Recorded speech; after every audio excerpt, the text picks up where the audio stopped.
Bom, pessoal, vamos lá, vamos resolver todas as questões de filosofia do direito que já caíram no exame de ordem na era FGV, beleza? Vamos para a primeira. Isso pressupõe que a norma de justiça e a norma do direito positivo sejam consideradas como simultaneamente válidas. Tal, porém, não é possível se as duas normas estão em contradição, quer dizer, entram em conflito uma com a outra. Nesse caso, apenas uma pode ser considerada como válida. Essa é uma citação do Hans Kelsen e eu vou fazer um comentáriozinho que vai valer para quase todas as questões de filosofia do direito do exame de ordem que já caíram até hoje. Sempre que vier um textinho, um pedaço do texto, do autor, cara, a resposta geralmente está ali. Você tem que ler com calma, respira fundo. Eu sei que filosofia é chato, a gente não tem muito contato com filosofia durante a faculdade, mas você tem que dar uma lida e a resposta geralmente está ali em algum lugar para você tirar a resposta, beleza? Então vamos lá. O Kelsen, assim como outros positivistas, principalmente o Hart, eles defendiam que existe uma separação entre direito e moral, né? Isso você deve lembrar da sua faculdade. Então o que acontece? Nesse sistema positivista, é possível você ter uma norma injusta, né?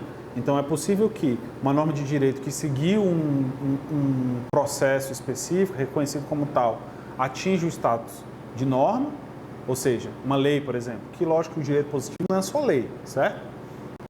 Mas, vamos pegar a lei como exemplo. A lei foi lá, passou no Congresso, tal, não sei o que, foi aprovado, publicou e tal, beleza, pronto, virou lei.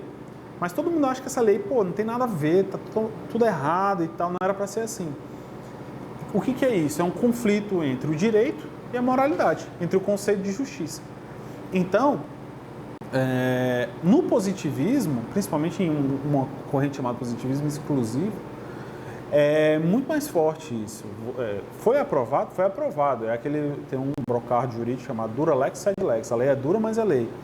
Então, assim, foi aprovado, pronto, meu amigo. Aquilo que vale, independe se é justo, se é injusto, o que vale é aquela regra de direito, certo? Então vamos lá. Sobre a relação entre validade e justiça da norma, o justo filósofo Hans Kelsen, em seu livro O Problema da Justiça, sustenta o princípio do positivismo jurídico, para afirmar que a validade de uma norma de direito positivo é independente da validade de uma norma de justiça. É exatamente o que eu acabei de falar. A resposta é exatamente essa. A validade de uma norma de direito positivo, ou seja, uma lei é válida por critérios formais. Ela seguiu lá o rito que ela tinha que seguir, foi aprovada e tal, beleza. Já a validade de uma norma de justiça segue diferente. Ou seja, você pode ter uma lei que é legal, jurídica, porém injusta, né? E no positivismo isso é possível. O direito possui uma textura aberta que confere ao intérprete a possibilidade de buscar um equilíbrio entre interesses. Textura aberta não é um conceito do Kelsen, é um conceito de um cara chamado Hart. H.L.A. Hart é o nome dele. Então, essa resposta aqui já estaria errada. O valor de justiça do ato normativo define a validade formal da norma. Por isso, o valor moral e o valor jurídico se confundem no direito positivo. Errado. É justamente o contrário. O valor jurídico e o valor de moral e o valor jurídico não se confundem. Eles são separados. Então, é incorreta essa letra C. Letra D, a validade de uma norma se refere à sua dimensão normativa positiva, a sua dimensão axiológica e também a sua dimensão fática. Isso aqui é uma referência ao Miguel Reale, fato, valor e norma, que não é o caso. A gente está falando aqui de Hans Kelsen. Então, essa questão, resposta correta, letra A. Vamos para a próxima. Uma das mais importantes questões para a filosofia do direito diz respeito ao procedimento que define uma norma jurídica como sendo válida. Para o justo filósofo Herbert Hart, um conceito de direito, o fundamento de validade do direito baseia-se na existência de uma regra de reconhecimento, sem a qual não seria possível a existência de ordenamentos jurídicos. Segundo Hart, assim é a opção que define regra de reconhecimento. Hart, bem rapidinho para você entender. Uma das maiores contribuições de Hart foi dizer que o sistema jurídico era formado por regras primárias e secundárias. Regras primárias estabeleciam obrigações e regras secundárias estabeleciam como essas regras primárias iam ser criadas, como elas eram válidas, como a gente reconhecia que aquela regra era uma regra. Então, existem algumas situações, ele já previu algumas formas de regras secundárias, e uma dessas regras secundárias é a regra de reconhecimento, que é a regra que diz se uma norma é válida ou não é válida, certo? Então, vamos lá. Segundo Hart, assinala a opção que define a regra de reconhecimento. A regra que exige que os seres humanos pratiquem ou se abstenham de praticar certos atos, quer queiram, quer não. Errado. Isso aqui são regras primárias. São regras primárias de uma forma geral.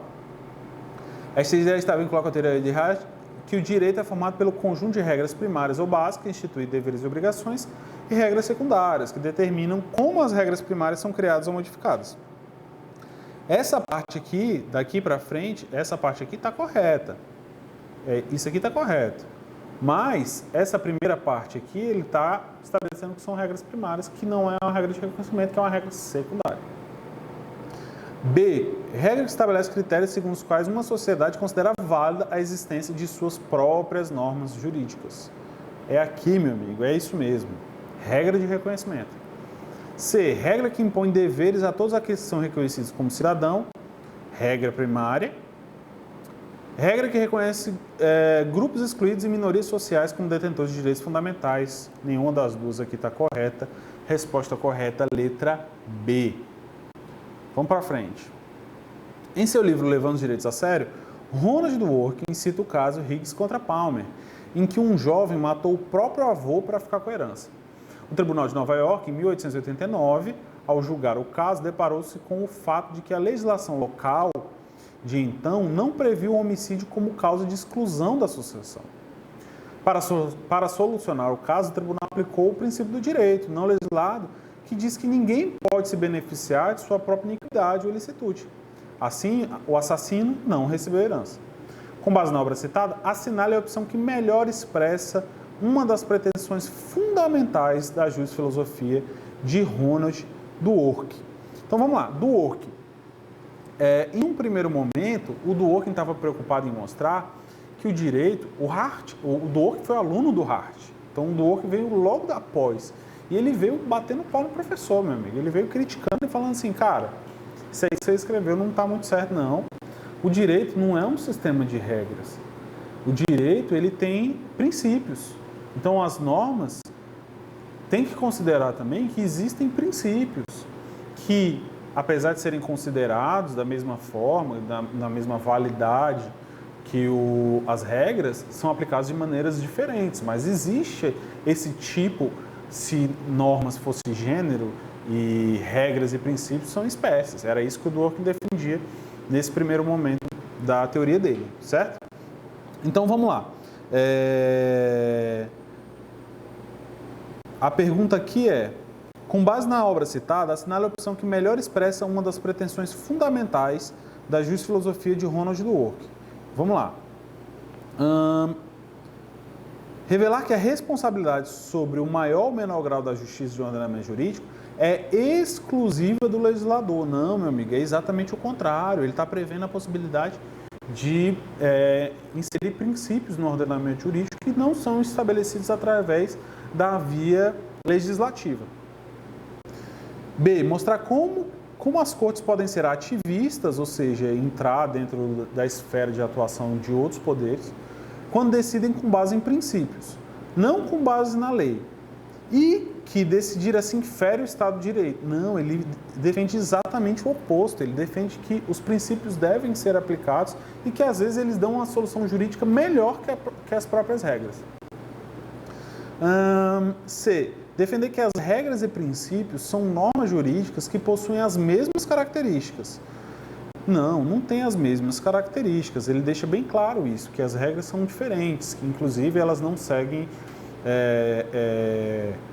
a mesma forma de aplicação e tudo mais. De forma que se equivalem. Por isso, ambos podem ser aplicados livremente pelos tribunais. Então, errado. Argumentar que regras e princípios são normas com características distintas, mas igualmente vinculantes. E, em certos casos, os princípios poderão justificar de forma mais razoável a decisão judicial. É exatamente isso aqui, letra D. Vamos para a próxima. Mais um sobre o Ronald Dworkin. o texto diz assim: a igualdade de recursos é uma questão de igualdade de qualquer recurso, de quaisquer recursos que os indivíduos possuam privadamente. A igualdade é um dos valores supremos presentes na Constituição da República e também objeto de um debate profundo no âmbito da filosofia do direito. Assinale a alternativa que apresenta a concepção de igualdade distributiva. Isso aqui é um conceito elaborado pelo Dworkin, defendido por Ronald Dworkin em seu livro A Virtude Soberana. Esse livro ele fala de filosofia política, ele não fala propriamente de direito, mas que tem uma repercussão direta na teoria jurídica dele e no direito como um todo. Vamos lá. Letra A. O que quer dizer igualdade distributiva no livro A Virtude Soberana, de acordo com o Dworkin?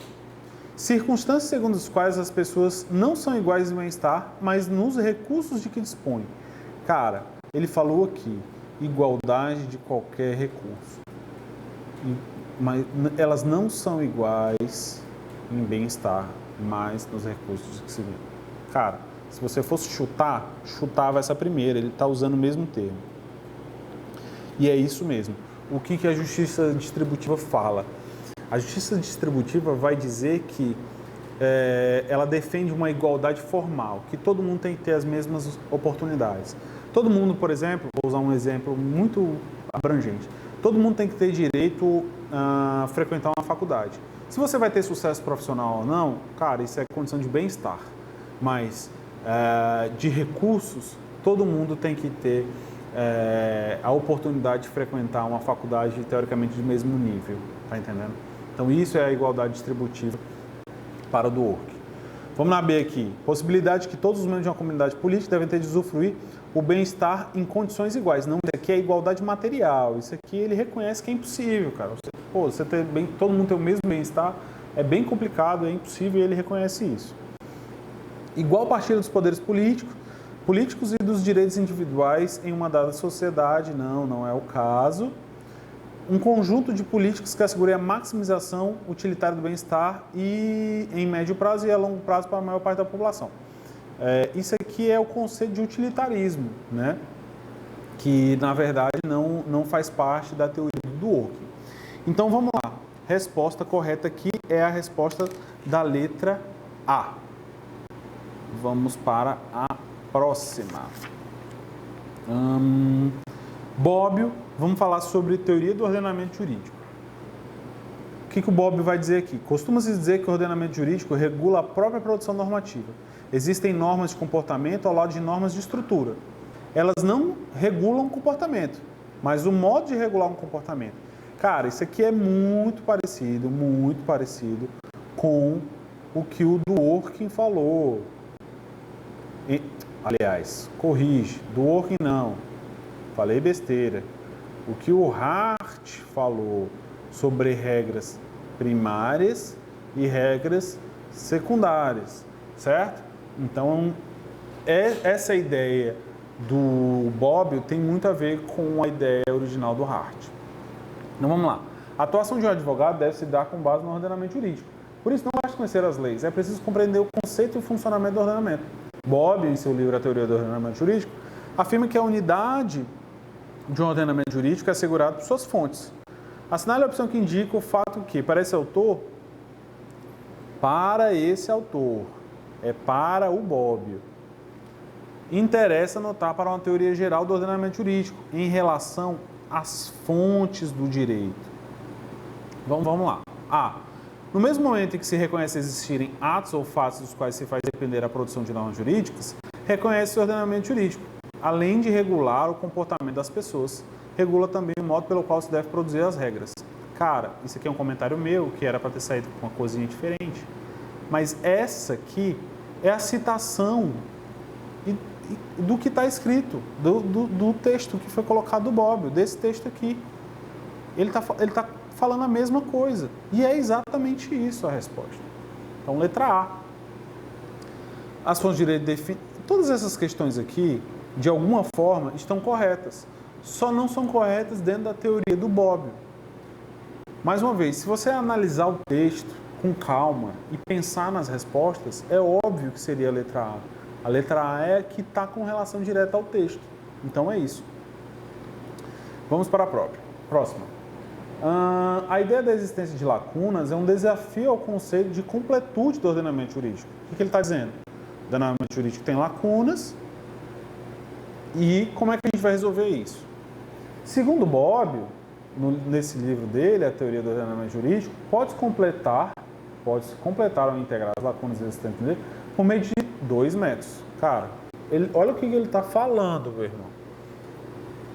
Ordenamento jurídico tem lacuna. E o Bobbio já disse que ele tem 2 métodos para integrar. Heterointegração e autointegração. Cara, o que tu acha?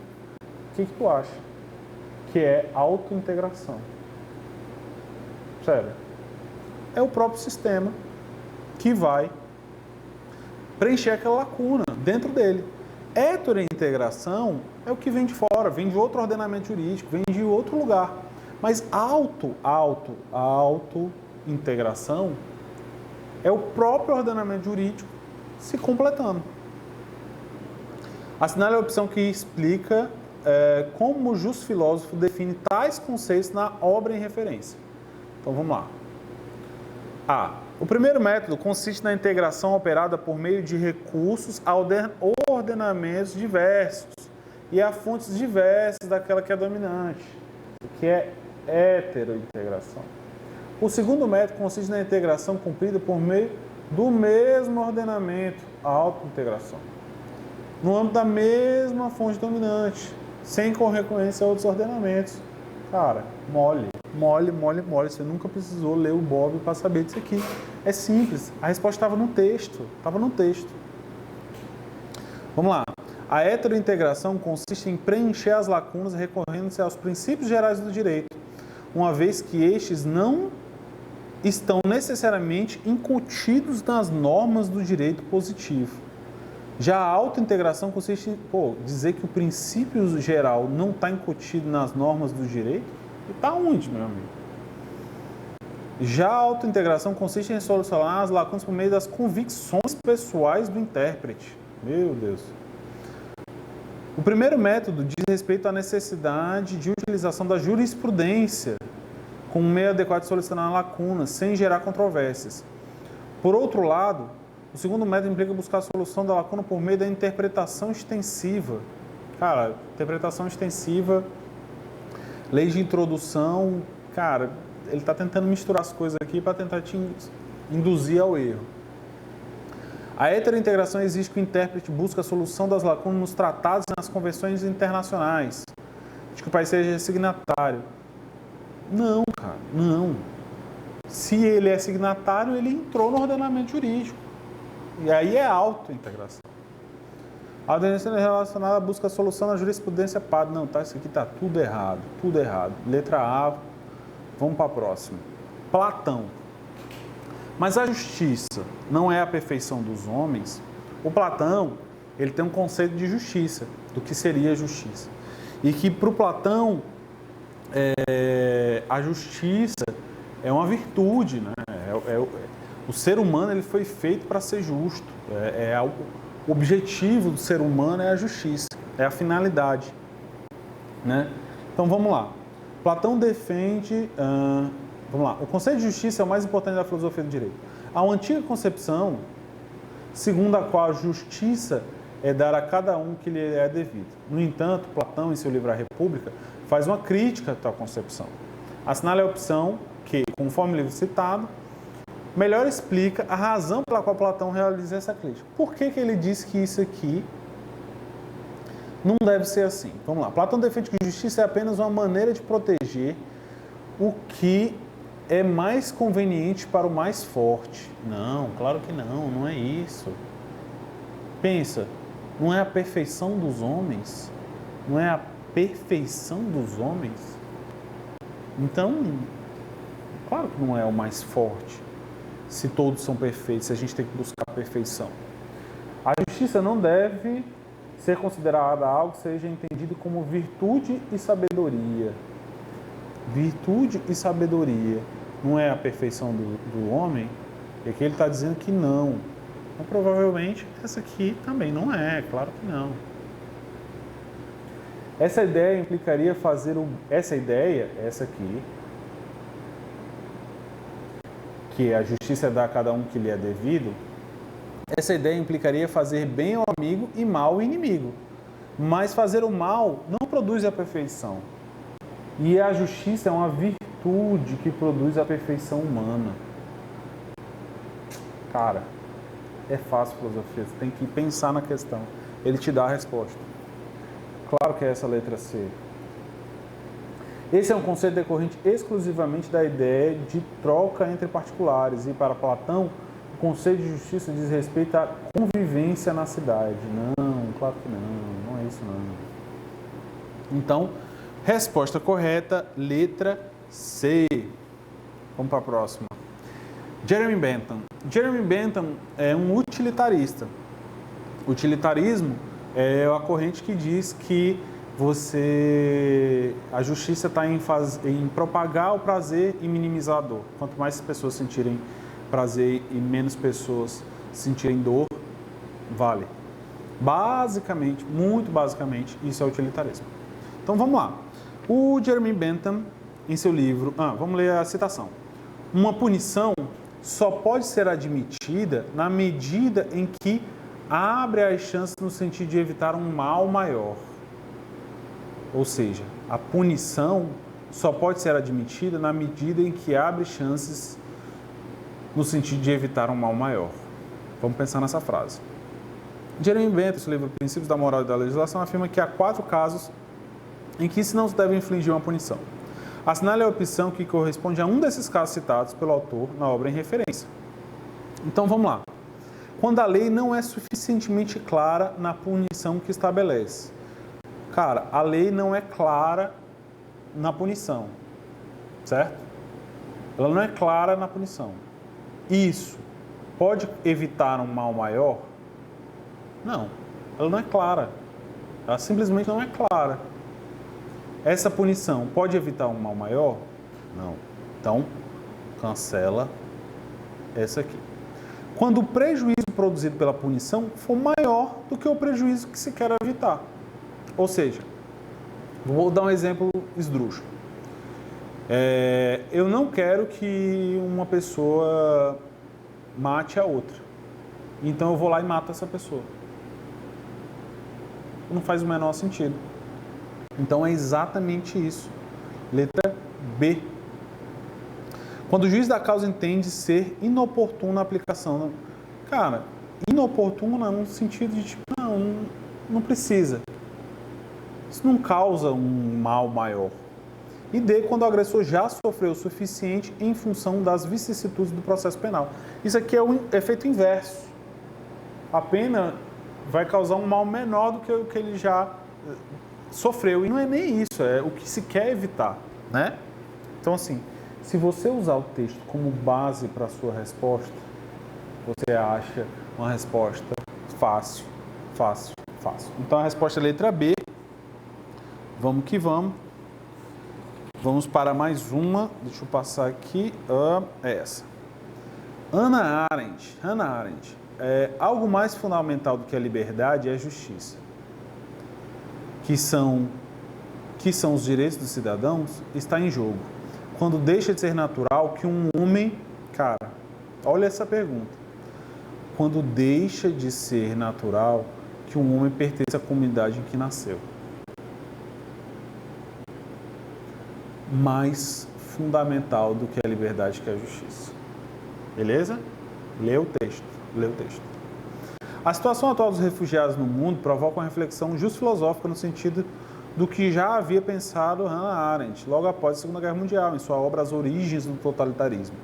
Nela, a autora sustenta que o mais fundamental de todos os direitos humanos é o direito de ter direitos. Cara, olha o que a questão está falando.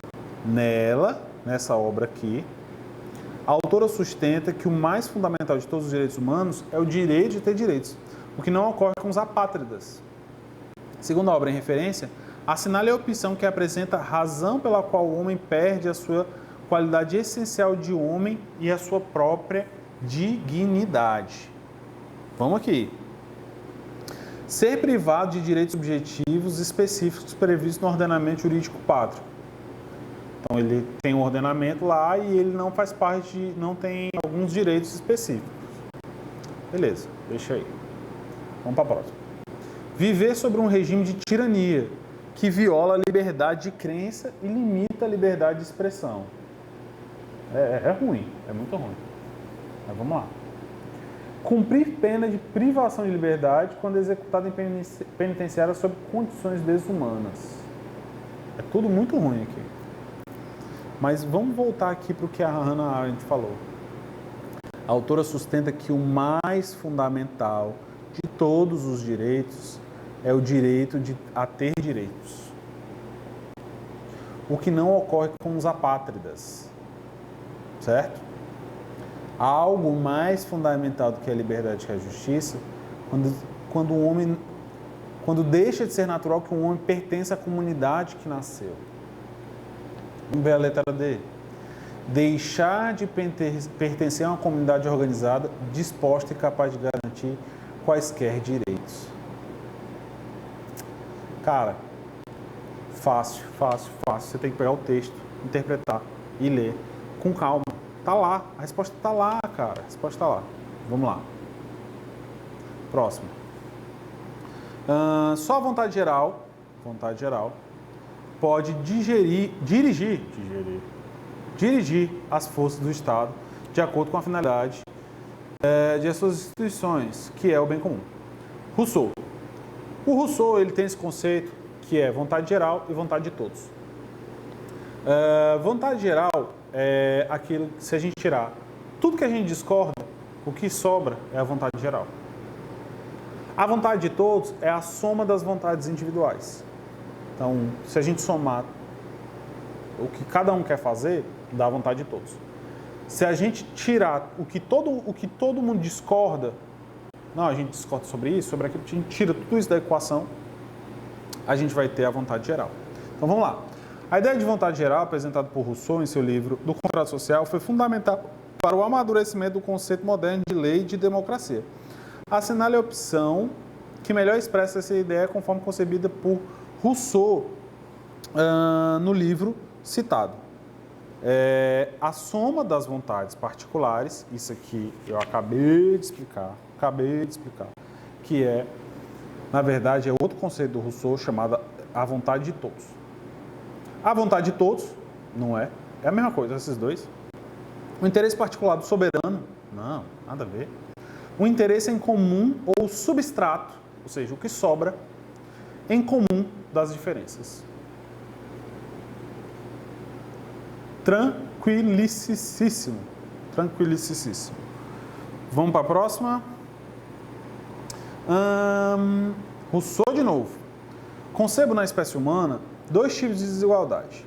Uma que chamo natural ou física, por ser estabelecida pela natureza, que consiste na diferença das idades, da saúde, das forças do corpo e da qualidade do espírito da alma. A outra, que se pode chamar de desigualdade moral ou política, porque depende de uma espécie de convenção que é estabelecida, ou pelo menos autorizada, pelo consentimento dos homens. Discurso sobre a origem e os fundamentos da desigualdade entre os homens. Levando em consideração o trecho acima, assinale a afirmativa que apresenta a perspectiva de Rousseau sobre como se coloca o problema da desigualdade. Vamos lá. As desigualdades naturais são a causa das desigualdades morais. Cara, tu acha que por conta das desigualdades naturais, de saúde, força do corpo, que existe a desigualdade moral? Claro que não. A gente discorda porque a gente tem idades diferentes? Pode até ser, mas não existe uma causa necessária entre uma coisa e outra, certo? Então, errada a primeira.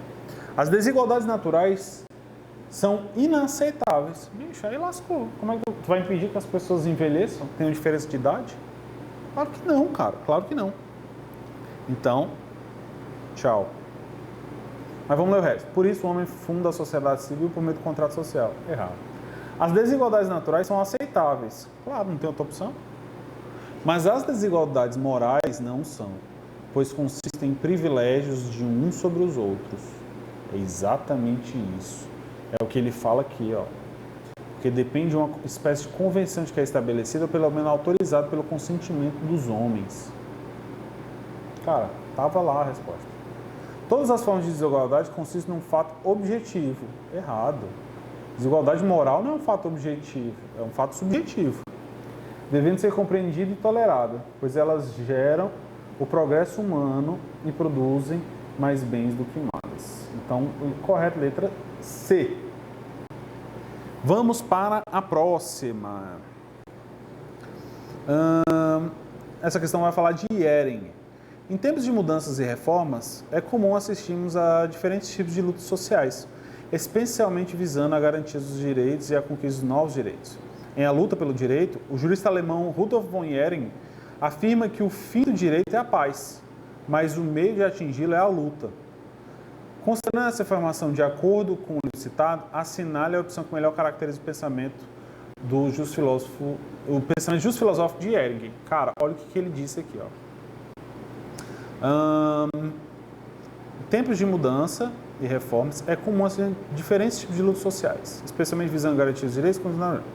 Ele está dizendo aqui, no livro do Yering, ele já está dizendo isso. No livro do Yering, ele afirma que o fim do direito é a paz, mas que o meio é a luta. Beleza? Tranquilo. Ninguém quer viver em luta, todo mundo quer viver em paz.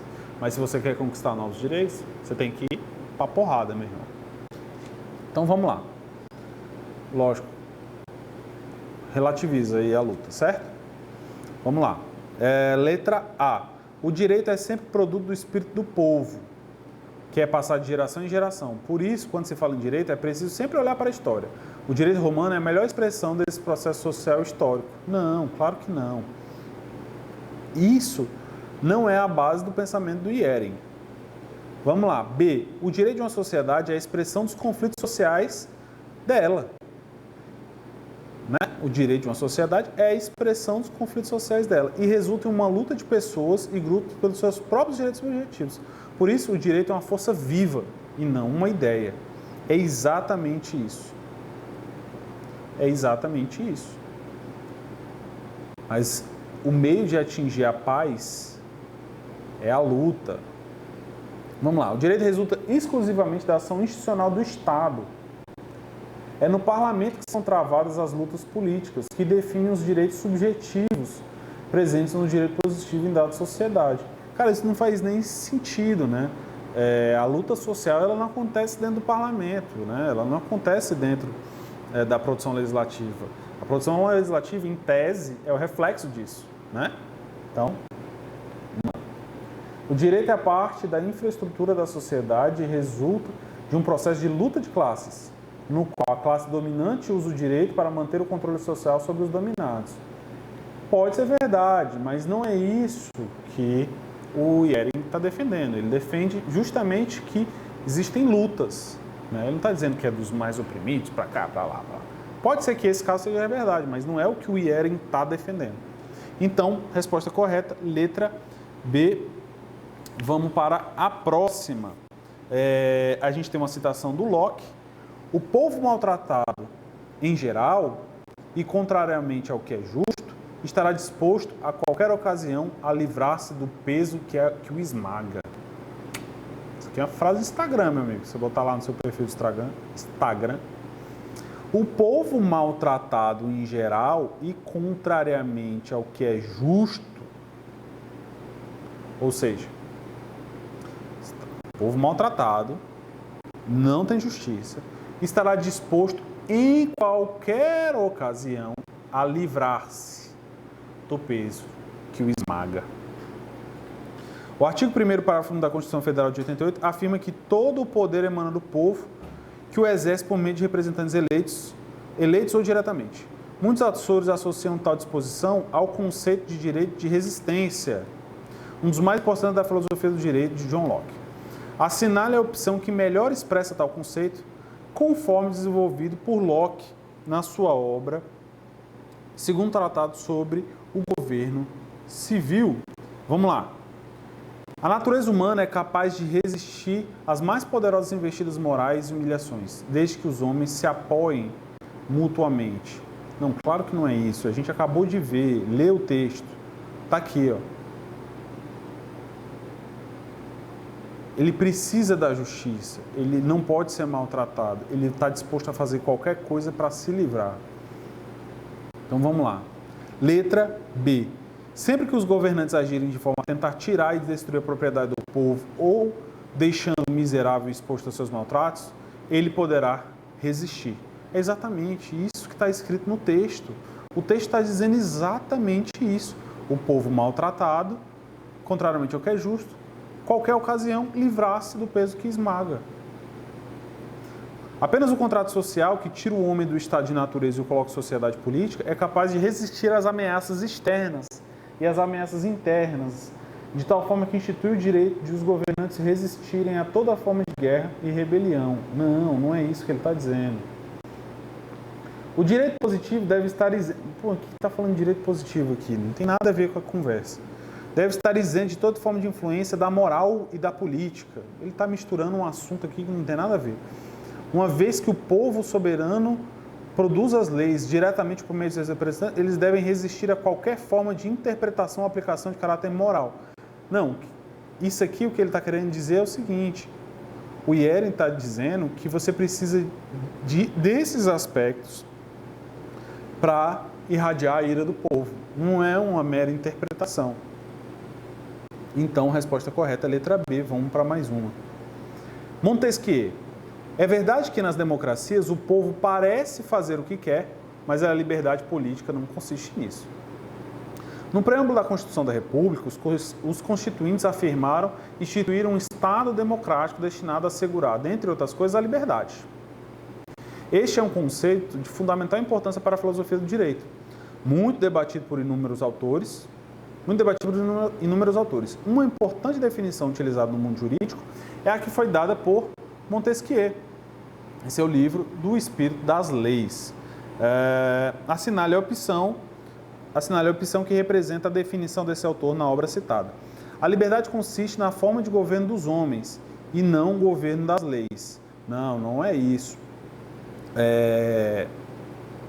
O Montesquieu ele vai fazer o tratado político dele, inclusive ele vai falar sobre separação de poderes, e é justamente a lei que ele está tentando valorizar e diminuir o poder dos homens, né? Que, vamos lembrar que ele está num período de monarcas, de reis, de imperadores. Então vamos lá. B. A disposição de espírito pela qual a alma humana nunca pode ser aprisionada é o que chamamos de liberdade. Não, isso aqui é filosofia barata de botequim. Isso aqui não é o que o Montesquieu está dizendo. Liberdade é o direito de fazer tudo o que as leis permitem. É isso mesmo que o Montesquieu quis dizer. O direito de resistência aos governos injustos é a expressão maior de liberdade. Ele quis dar uma misturada aqui com Locke, mas não quis na mesma linha dessa questão aqui, mas não é isso. Então a resposta correta é a letra C. Vamos para mais uma.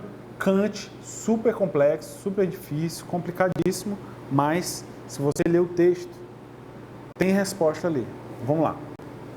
É preciso sair do estado natural, no qual cada um age em função dos seus próprios caprichos, e convencionar com todos os demais em submeter-se a uma limitação exterior, publicamente acordada, e, por conseguinte, entrar num estado em que tudo o que deve ser reconhecido como seu é determinado pela lei. Immanuel Kant. A perspectiva contratualista de Kant, apresentada na obra Doutrina do Direito, sustenta ser necessário passar de um estado de natureza, no qual as pessoas agem egoisticamente, para um estado civil, em que a atividade em comum seja regulada pela lei, como forma de justiça pública. Isso implica em interferir na liberdade das pessoas. Em relação à liberdade do Estado Civil, assinale a opção que apresenta a posição de Kant e sustenta na obra em referência. Vamos lá. O homem deixou sua liberdade selvagem e sem freio para encontrar toda a sua liberdade na dependência legal, isto é, num estado jurídico. Porque essa dependência procede de sua própria vontade legisladora. É exatamente isso que está escrito aqui, meu amigo. Se você pegar o texto, o que ele está dizendo?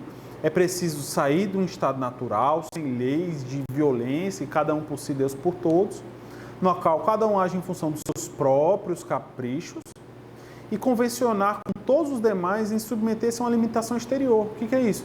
Cara, a minha liberdade restrita, ela fica limitada para eu poder viver em sociedade. Então a gente precisa se despir um pouco da nossa liberdade para atingir a liberdade plena dentro de um panorama jurídico. É exatamente isso que essa item está falando. A liberdade no Estado jurídico ou civil consiste na capacidade da vontade soberana de cada indivíduo de fazer aquilo que deseja. Já pensou? Bom demais. Bom demais. Pois somente nesse estado o homem se vê livre das forças da natureza que limitam a sua vontade. Cara, viver em sociedade é viver limitado. Você tem liberdade, mas você tem limitação. A liberdade civil resulta da estrutura política do Estado, de forma que somente pode ser considerada liberdade aquilo que decorre de uma afirmação de vontade soberana. No Estado civil, a liberdade não pode ser considerada uma vontade pessoal, incorreto. É o que a gente está falando, está indo na mesma linha.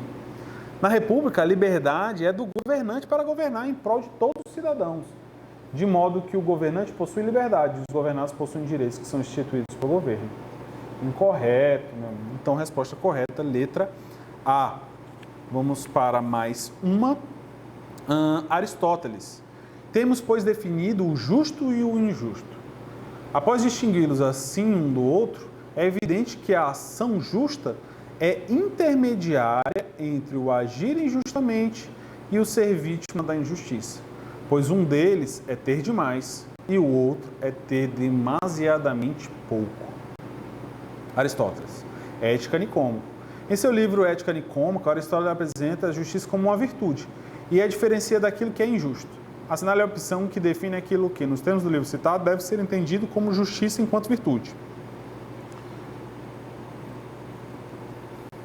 Uma espécie de meio termo, porém, não no mesmo sentido que as outras virtudes, e sim porque se relacionam com uma quantia intermediária, enquanto a injustiça se relaciona com os extremos. Cara, olha aqui. É evidente que a ação justa é intermediária entre o agir injustamente e o ser vítima da injustiça, pois um deles é ter demais e o outro é ter demasiadamente pouco. O que é ter demais e ter demasiadamente pouco? É a injustiça. É a injustiça. Então, o que ele está dizendo aqui? Qual é a pergunta? Assinale a opção que define aquilo que, nos termos do livro citado, deve ser entendido como justiça enquanto virtude. Uma espécie de meio termo, porém não no sentido que as outras virtudes, e sim porque se relaciona com a quantia intermediária, enquanto a injustiça se relaciona com os extremos. É exatamente essa questão. Uma maneira de proteger aquilo que é o mais conveniente para o mais forte, uma vez que a justiça, como produto do governo dos homens, expressa sempre as forças que conseguem fazer valer os seus próprios interesses. Não, isso aqui está incorreto.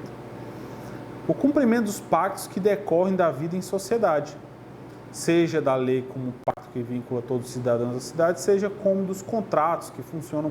Claro que não, ele em nenhum momento está falando disso. Isso aqui é um princípio geral de direito civil romano, né? O imperativo categórico que define um modelo de ação moralmente desejável para toda e qualquer pessoa e se expressa da seguinte maneira: age como se a máxima de tua ação devesse tornar-se, por meio de tua vontade, uma lei universal. Também não é o caso, não é o que a gente está falando.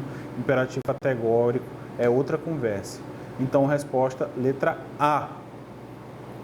Vamos para a próxima, que vai falar do McCormack. Essa é uma questão recente, caiu num exame recente, certo? E ele começa falando o seguinte: um juiz pode dar uma sentença favorável a um querelante com um rostinho bonito ou proveniente de determinada classe social. Na realidade, porque gosta do rosto ou da classe, mas ostensivamente pelas razões que apresentar para a sua decisão. Existem diferentes motivos pelos quais uma decisão é tomada, segundo McCormack. alguns argumentos podem ser até mesmo inconfessáveis. Porém, de qualquer forma, a autoridade que decide precisa persuadir um auditório quanto à sua decisão. O que ele está querendo dizer é o seguinte, cara, o juiz ele pode julgar com base no que ele quiser. O que vai importar é como que ele vai fundamentar essa decisão, como ele vai justificar essa decisão. Então vamos lá. Assinale a opção que, segundo McCormick, em seu livro Argumentação Jurídica e Teoria do Direito, apresenta a noção essencial daquilo que fundamenta, aquilo que a fundamentação de uma decisão deve ter. Vamos lá. Dar boas razões ostensivamente justificadora em defesa da decisão, de modo que o processo de argumentação seja apresentado como processo de justificação. Cara, não é exatamente o que ele falou aqui, cara. Olha isso aqui, é exatamente o que ele acabou de dizer. É exatamente a mesma coisa. Então, resposta letra A, fácil e fácil.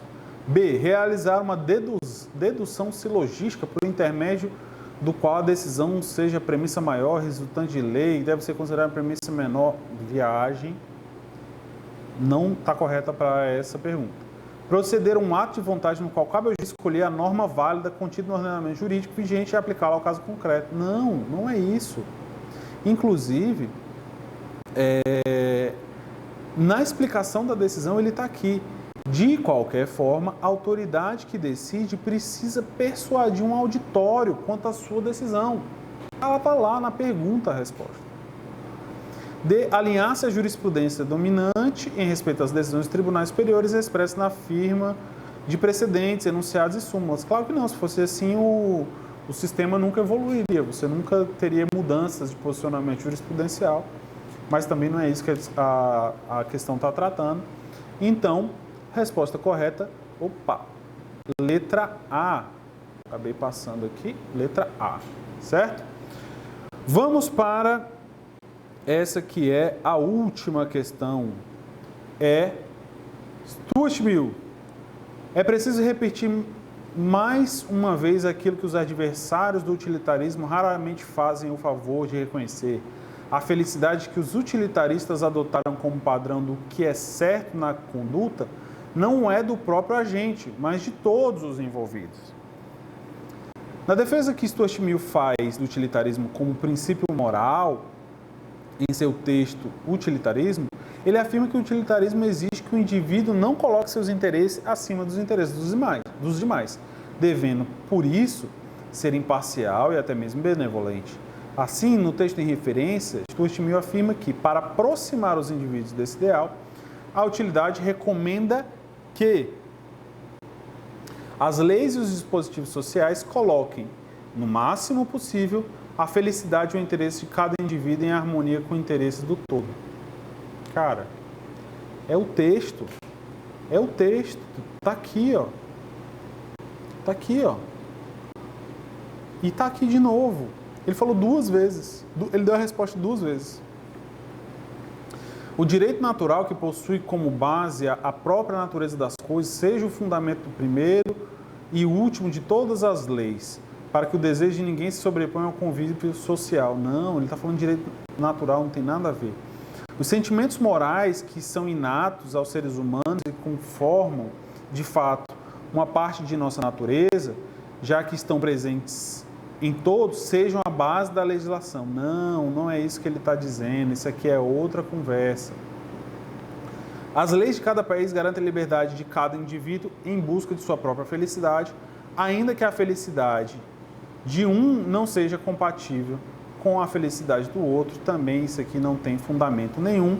Resposta correta, letra A. Então, a gente encerra todas as questões de filosofia do direito de todos os exames de ordem aplicados até agora. Quero agradecer, fico à disposição e até a próxima.